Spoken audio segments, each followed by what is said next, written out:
So with all of those things put together, tell us about Siren and what your vision is for the company. So a few things happened at once. I'd had a couple of brands come to me and wanted to really focus on women.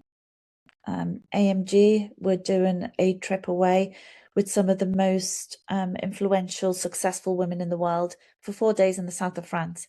And so we put together a female team that went out there because it was all women from their side and only women at this 4 day event with Barbara Sturm and a variety of different people. So I felt that to mingle in and not be seen would be best to have all female team. Mm. So that was really great because there are great women out there, right? There are great editors, there are great directors, there are great producers, the team. And I think what happens is when women get together, they work very differently.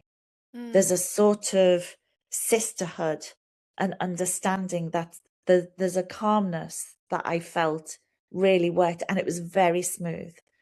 Um, and I love that. And I was like, okay. And then another brand had asked me, who was very women focused, 98% of their business, Avon, is women and reps. And they wanted a female point of view on their reps. So we did a whole storyline. And that had started to happen. And I had lunch with two great creatives. One was a director, Bexy Cameron. Another one is a great writer, editorial writer, Ellie Jackson, and she has created a magazine called The Movement, which is looking at women in sport. Right. And we'd gone for lunch one day, and they were sitting there saying how difficult it was in the industry to pick up. And I'd had this sort of stuff going on in the background with my clients. I was at the stage of leaving RSA, and I thought, hold on a minute, there's great women out there. Why don't I set something up? Right. Because yes, there are great men out there as well, and I've worked with the most amazing men. But there needs to be more women in this industry. There needs to be more of a voice, and there needs to be more equality, Mm. in a sense. So Siren was formed on a whim, just listening to all the problems that was going on, to what clients were asking, to what great creatives were wanting. And so I set it up. And I think one of the things that I've always been frustrated with in my career is I've always made someone else a lot of money. Right. Right. And very rarely have I been rewarded for it. You get the carrot dangled in front of you. They all make promises, and then suddenly they, move the money around. I Yeah. knew exactly what I was making in my department. And yet suddenly there was never enough money to give my team a bonus or to give anyone a pay rise.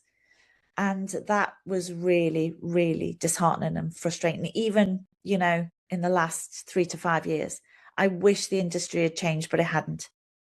And so I have a policy where at Siren, once all the company bills are paid, once the corporation tax is done, once the overheads are done, whatever is left in the pot is split equally. So if I get £5, everyone gets £5. If I get 50,000, everyone gets 50,000. I don't want to be in a situation that I was in the disappointment of being successful but never being rewarded, being given all the promises but never being rewarded. So Mm. I want to give back, Right. and I'll Right. give back to those women properly. And if it doesn't succeed, then fine, it doesn't succeed. I We'll all mean, move what an on. incredible incentive to get incredible women to work with you, to really work towards something special because And they deserve it.